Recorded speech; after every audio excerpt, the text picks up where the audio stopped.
यहाँ पे वो बात करते हैं, हम जब एकेडमिक राइटिंग के हवाले से हमने जो डिस्कशंस किए हैं, आपको मेरी आवाज आ रही है? हेलो। जी सर, आपकी आवाज आ रही है। आ रही है आवाज सर। ओके। एकेडमिक राइटिंग के हवाले से हमने डिस्कशन की थी कि जहां हमने रेफरेंसेस को चेक करना होता है, वहां पे हमारे लिए एक सबसे जो इम्पोर्टेंट कंसर्न है वो ये है कि जो रेफरेंसेस है वो ऑथेंटिक हों और हम जो भी कोट करें वो ऑथेंटिक हो। जिस तरह आप देखें, पुराने जमाने में जब लोग रिसर्च करते थे, किताबें होती थी, जब ये इंटरनेट का कोई सर्च इंजन का कॉन्सेप्ट नहीं था, इतनी पुरानी बात नहीं है, आज से 10-15 साल पहले की बात है। तो लोग किताबें पढ़ते थे, किताबें पढ़ पढ़ के अंदर से एक्सर्प्ट्स निकालते थे, डिफरेंट जो स्पेसिफिक उनके की नोट्स होते थे वहां से जस्ट निकाल के उसको रिलेट करते थे अपने सर्च के साथ। लेकिन अब देखेंगे आजकल के ज़माने में तो things have change so much कि अगर मिसाल पे मुझे कोई सर्च करनी है तो मैं अपने कोई 500-600 सफ़ों की भी किताब है तो मैं उसमें से खाली वो स्पेसिफिक जो की नोट है वो ऐड करूंगा और उसके बाद वो मुझे कंट्रोल F के बाद स्क्रीन सारा शो कर देगी कि कहाँ कहाँ पे उससे रिलेटेड बात हुई हुई, और मैं अब आराम से रेफरेंस कोड कर सकता हूँ या 10 से 15 मिनट में डिसाइड कर सकता हूँ आया कि किताब मेरे से रिलेटेड है या नहीं। तो जहाँ पे इंटरनेट की वजह से हमें कई सपोर्ट मिला, कई काफी हमारे लिए सपोर्टिव हुआ, वहां पे एक सबसे बड़ा चैलेंज ये भी आया कि किताबों में जब लोग पढ़ते थे तो वो एक ऑथेंटिक होता था, रेफरेंस दिए जाते थे, ऑथेंटिसिटी ज्यादा थी। इंटरनेट जो है वो एक और पूरे एल्गोरिदम पे काम करता है। फॉर एग्जाम्पल जैसा गूगल है, एक वक्त में कोर्ट जो है उन्होंने गूगल को एक्यूज किया कि जी हम जब गूगल वहां पे डेमोक्रेट्स और रिपब्लिकन्स बैठे हुए थे कोर्ट प्रोसीडिंग्स में अमेरिका में, और उन्होंने कहा कि जी जब हम इडियट लिखते हैं गूगल पे तो डोनाल्ड ट्रंप की चेहरा आता है, तो ये कैसे आता है? उन्होंने कहा हमें इसका वजह बताइए क्यों आता है। गूगल का जो सीईओ है उसने उसको जवाब दिया, उसने कहा जी देखें जो गूगल है ना, बेसिकली सर्च इंजन के पास billions and billions of resources हैं।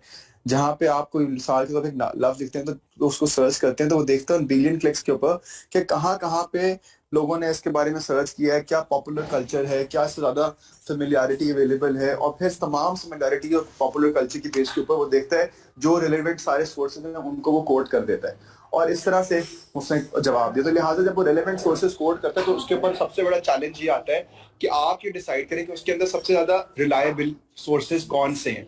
तो रिलायबल सोर्सेज के हवाले से फिर वो बात करता है कि क्या रिलायबिलिटी क्या होती है। तो यहाँ पे वो बात करें असेसिंग इंटरनेट सोर्सेज क्रिटिकली। अब यहाँ पे कोई प्लीज इसको पढ़ना शुरू करिए, आई विल एक्सप्लेन।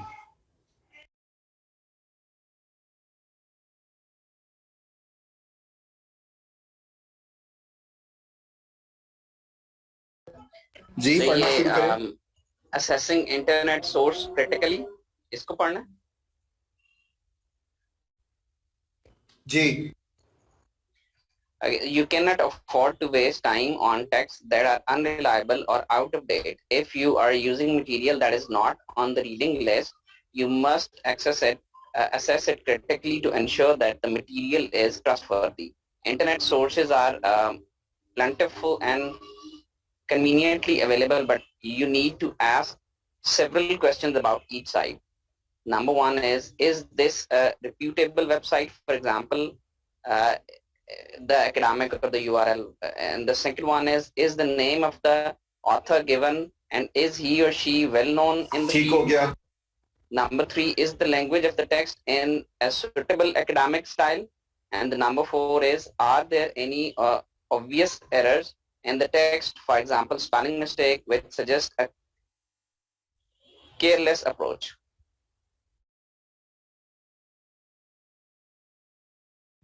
जी, यानी कि उसने क्या कहा, उसने कहा कि अपनी रिप्यूटेबिलिटी वगैरह उसने यही बात की ना, सारी चेक करेंगे, ऑथर नेम दिया हुआ है। अब उसने एक एक्सरसाइज नीचे दी है, वो कहते हैं कंपेयर टू इंटरनल टेक्स्ट, और उसके बाद इसमें से नोट करेंगे सबसे ज्यादा रिलायबल टेक्स्ट कौन सा है। तो इट्स एक्टिविटी फॉर 10 मिनट्स, मैं आपको दे रहा हूँ टाइम, इसको पढ़ें और उसके बाद we will discuss it. Okay, 5.1 और 5.2। Yes sir. Yes sir. Okay ji, बताइए अब आप तो 2 टेक्स्ट आप बताइए कौन सा टेक्स्ट आपके ख्याल में ज्यादा रिलायबल है। सर मेरे ख्याल से तो सेकंड पैराग्राफ ज्यादा रिलायबल होगा, बिकॉज इसमें एक एग्जैक्ट अरेंजमेंट है विद ईयर। पहला भी है ठीक है, लेकिन अगर आप कंपैरिजन करें तो सेकंड है, उसमें परसेंटेज तो बताई गई है बट घुमा फिरा के बात की गई है, एग्जैक्ट ये नहीं बताया कि इस ईयर से इतने तक। लेकिन सेकंड में वो बताता है कि 1980 से 30% इतना, फिर 2001 से आगे वो बताता है कि क्या परसेंटेज है, फिर 2020 और एंड 50। जी यार, आप भी सही कह रही हैं, बिस्मा भी सही कह रही है, सेकंड है, लेकिन जो रीजन दे रही हैं आप, दैट इज नॉट इनफ। एक और बड़ी सॉलिड रीजन है।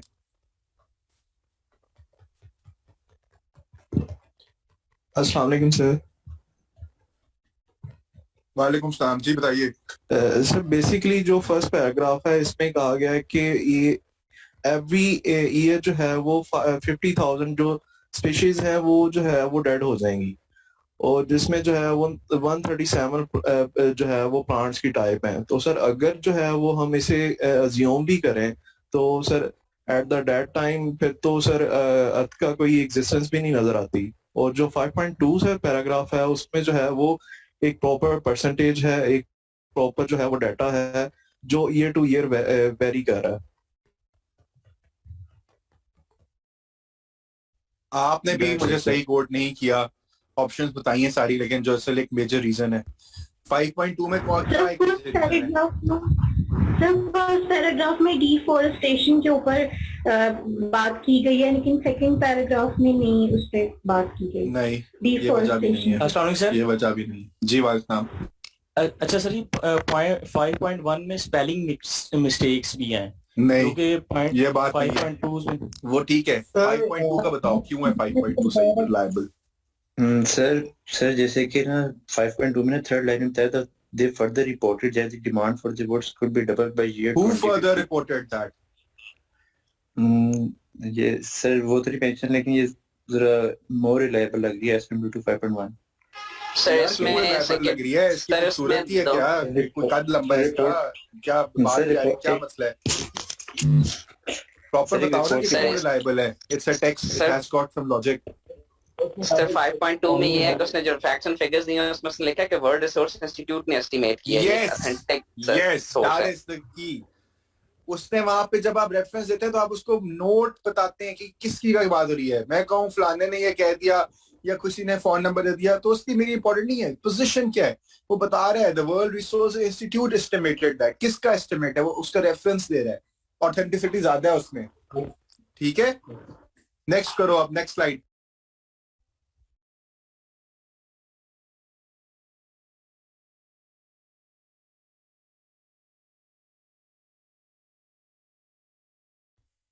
जी अब ये नेक्स्ट देखिए, इसमें 3 पैराग्राफ्स दिए हुए हैं। इसी तरह तीनों बताना है कि टॉप 2 रिलायबल कौन से हैं, टॉप 2 और रीजंस क्या हैं। And I am giving you time now,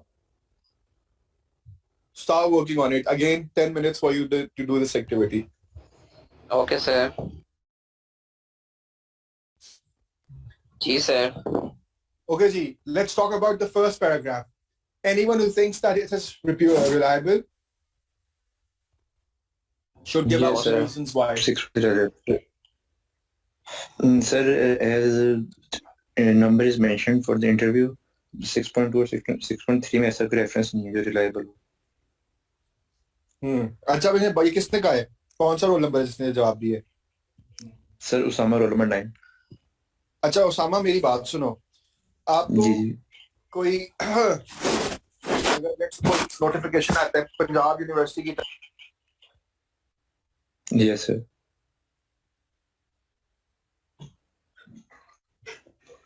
sir आपकी आवाज एकदम कट गई है।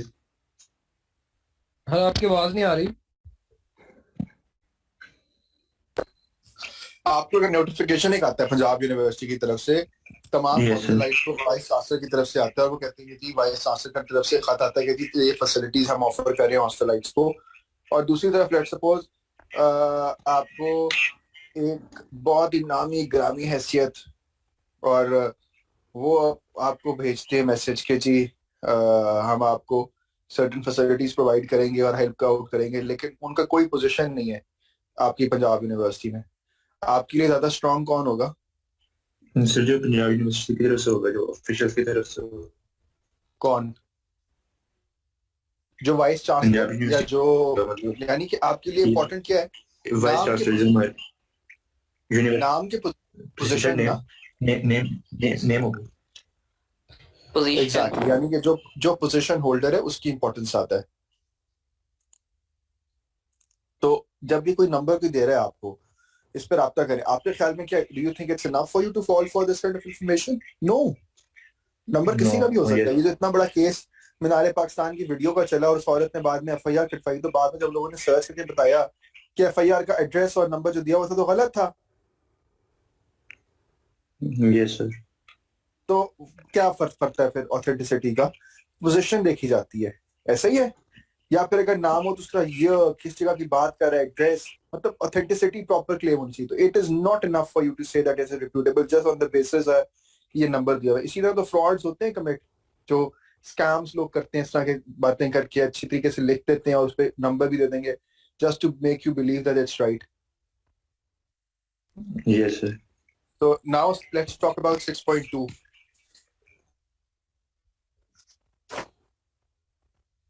सर इसमें उसने स्पेंडिंग के साथ साथ आपको अगर आपकी अर्निंग पे ऊपर जिक्र नहीं किया, बट उसने स्पेंडिंग के ऊपर जिक्र किया कि आप उसको कैसे कट लगा सकते हैं अपनी चीजों पे, अपने एक्सपेंसेस पे, कि जहाँ पे आप लैग कर रहे हैं.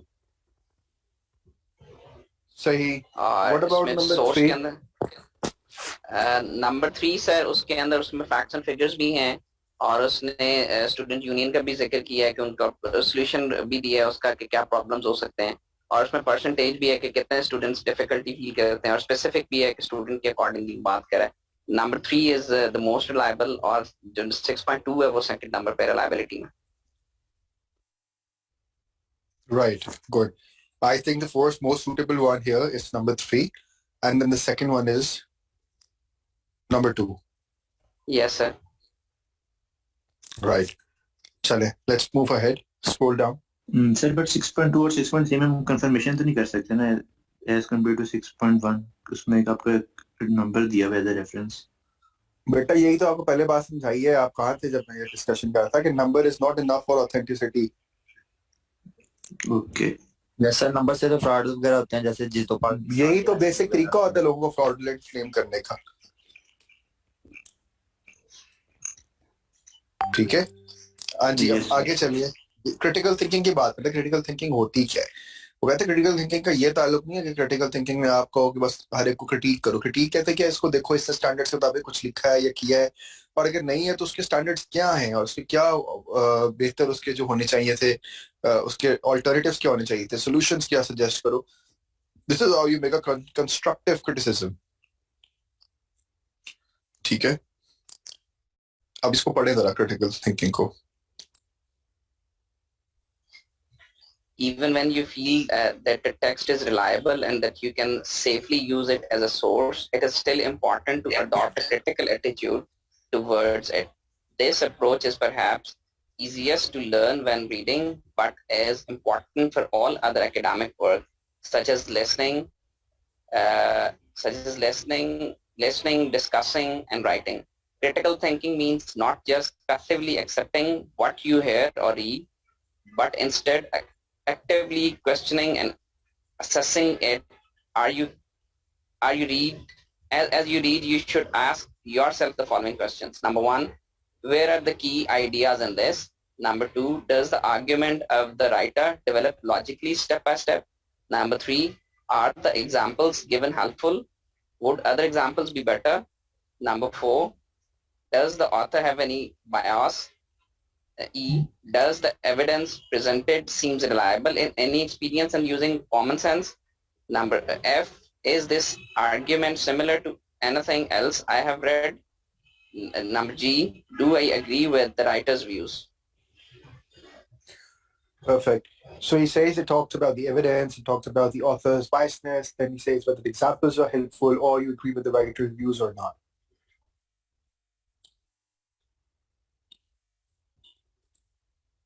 Okay, is this the last page?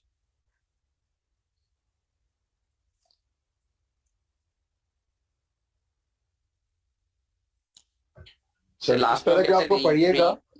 Following text and think critically about the section in the bold, and then answers question 1 to 9. Forget about questions 1 to 9. I want you to criticize this paragraph, read it properly, and write a paragraph about its reliability, what it has talked about, whether they have reached the standards, could it be better, how can it be better, ये आपने बताना है. Okay और ये कल इंशाल्लाह हम Okay, class sir. में ऑन कैंपस करेंगे. Are we Okay, clear for sir. both the sections? Yes, sir. Yes, sir, we are clear. Okay. I think let's just stop the class here. और जो मैंने दूसरी स्लाइड्स दी हुई हैं उनके भी साथ पेपर्स ले आना, उसको हम साथ क्लास में देख लेंगे. ठीक है? Okay, sure. Okay, sir. ठीक है. थैंक यू जी. अपने अटेंडेंस मुझे भेज दी 72 बच्चों की और Okay, sir. that's it. Thank you. अल्लाह हाफ़िज़.